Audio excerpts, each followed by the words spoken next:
সুপ্রিয় দর্শক, স্বামী ছিল ঢাকা, বাসা ছিল ফাঁকা, অতঃপর গর্ভবতী মহিলা হালকা করে কট। আগে ভিডিওটা শেয়ার করুন, তারপরে ভিডিওটা কন্টিনিউ করুন।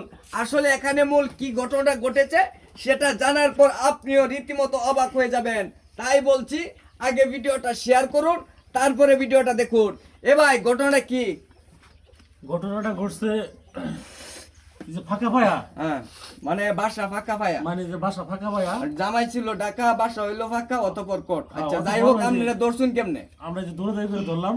দৌড়াদৌড়ি করে দর্শন, হ্যাঁ, হ্যাঁ, হ্যাঁ। মানে তারা দীর্ঘদিন যাবত কি দেয় সাক্ষাৎ দেখো করতো? বলবো যে আসে আর দেখতাম যে আলাপ আলোচনা করতো, কিন্তু সেটা যে এবারে যেরকম যারা কাম করবে সেটা তো জানি না।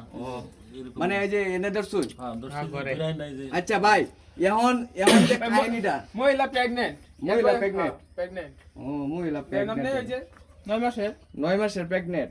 একেবারে বিছনার রুমে এইভাবে আচ্ছা আচ্ছা, যাই হোক, যেভাবে ধরছেন, তো এদের বাপ মারে কি ফোন দিছেন আপনারা? আমরা ফোন দিছি, ওরা বাবা আসতেছে, আসলে একটা সিদ্ধান্ত নিব আমরা যে কি করা যায়। ও আচ্ছা, ঠিক আছে। এখন কথা হচ্ছে, আমরা ছেলের মুখ থেকে কিছু কথা শুনবো। এই ছেলে, মাথা উঁচাও। তোমার নাম কি? রাকিব। রাকিব। এর সাথে কিসের সম্পর্ক? তার সাথে রিলেশন ছিল 1 বছর ধরে, বুঝছেন? 1 বছর। তার স্বামী থাকে বাসা, অনেকদিন দেখা করতে নাই, প্রতিদিন আই, বুঝছেন? হ্যাঁ। কালকা তার স্বামী ঢাকা এই গেছে, সত্যি কথা বলতেছে। বুঝছেন? এখন বড় হ্যাঁ। বড় পাইতেছি। সত্যি কথা বলতাম না, দেখ মায়ের কি করছে ভাই, দুইটা বুঝছেন? দুইটা লাগাও লাগাই স্যার আরো একটা দিই অনেক মারছে। তো স্বামী কালকা তার স্বামী দেখা গেছে গা, তো এই ফাঁকে আমার ফোন দিছে আসতে, ঠিক আছে? হ্যাঁ। তো আমরা ঘরে গেছি, ঘরে যাওয়া মতো শুরু করলাম, এই যে তারা সবাই আইসা দুইটা বাইন্দা ভাই মারছে অনেক। আচ্ছা আচ্ছা, যাই হোক, তোমার মুখ যে থেকে কাম শুনলাম। করতে মারতাম নাকি আচ্ছা, তোমার মুখ থেকে শুনলাম, এখন হচ্ছে আমরা মেয়ের মুখে চলে যাই। মেয়ে দেখি কি বলে। হ্যাঁ আপু, মাথা তোলা। এদিকে এসে। কত লজ্জায় আর এখন আচ্ছা, আপনি কয় মাসের প্রেগনেন্ট? 9 মাসের। 9 মাসের। এই প্রেগনেন্ট অবস্থায় পরকীয়া করলেন যে, এটা কি আপনার জামাই মাইনা নিব? ভাই, ওর সাথে তো আমার বিয়ের আগে সম্পর্ক, বুঝছেন? হ্যাঁ, এই বাচ্চা কার? বাচ্চা আমার স্বামীর। এখন এর সাথে আমার বিয়ের আগেই সম্পর্ক। এখন এ তো আর আজকে কালকে কিনা আমার স্বামী বাইতে, কালকে ঢাকা গেছে, আইবো 2-3 দিন পরে। হ্যাঁ। এখন এর এই ফাঁকটা আমি আনাইছি, ফোন দেয় না, আনাইছি, এর সাথে আমি জাস্ট কথা কমু, এ তো বুঝা না আমার লাগে যে গোষ্ঠী মুষ্টি শুরু করে দিয়েছে। আমার অবস্থা অনেক কেরাসিন এমন করতে করতে, আর আমি কইছি সিলা সিলি শব্দ করে না, লোক যায় রাস্তার লগে বাড়ি, আমার কথা শুনছই না।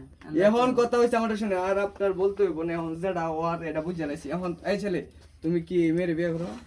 না ভাই, বিয়ে হরতা না? ওর তাহলে স্বামীর সন্তান তো পেয়ে। সন্তান, নাই, তাহলে বিয়ে তুমি করতে এটা না, বিয়ে এটা- বুঝে আগে করলা না? বুঝা করলা না কিছু? এই আচ্ছা, প্রেগনেন্ট মহিলা ফাও খাইতে আইছিল, ফাও খাইতে আইছিল, ফাও খাই আসা ধরা পড়ে গেছে। ও, এটা কি বুঝতে করে সম্ভব? ওইটাই তো, একটা প্রেগনেন্ট মহিলা আরেকটা আপডেট ছেলে কি করে বিয়ে করে থাকে?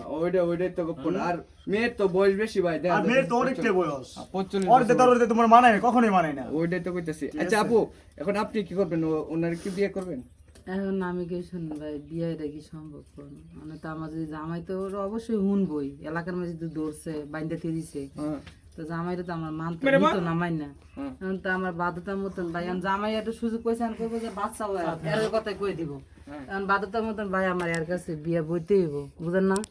আচ্ছা, ঠিক আছে। তাহলে সুপ্রিয় দর্শক, এখন হচ্ছে মেয়ে বিয়ে বসবে, ছেলে বিয়ে করবে না। এখন হচ্ছে তাদের বাপ মা আসতেছে, মেম্বার চেয়ারম্যান আমরা আসতেছে, পুলিশে তারা- দিয়ে দিম ভাই। পুলিশে যদি না আসে, দিয়ে আর যদি বাপ মা না আসে, তাহলে আমরা পুলিশে দিয়ে দিম। আচ্ছা আচ্ছা, ঠিক আছে ঠিক আছে। সুপ্রিয় দর্শক, পরবর্তী আপডেট একটা আপনাকে লজ্জা জানাবো। হবে, একটা লজ্জা হবে। এই কাজটা কিভাবে করলো? কিভাবে সম্ভব হলো? ও, স্যার, এই পর্যন্ত লজ্জা মতো কোনো কিছু নেই।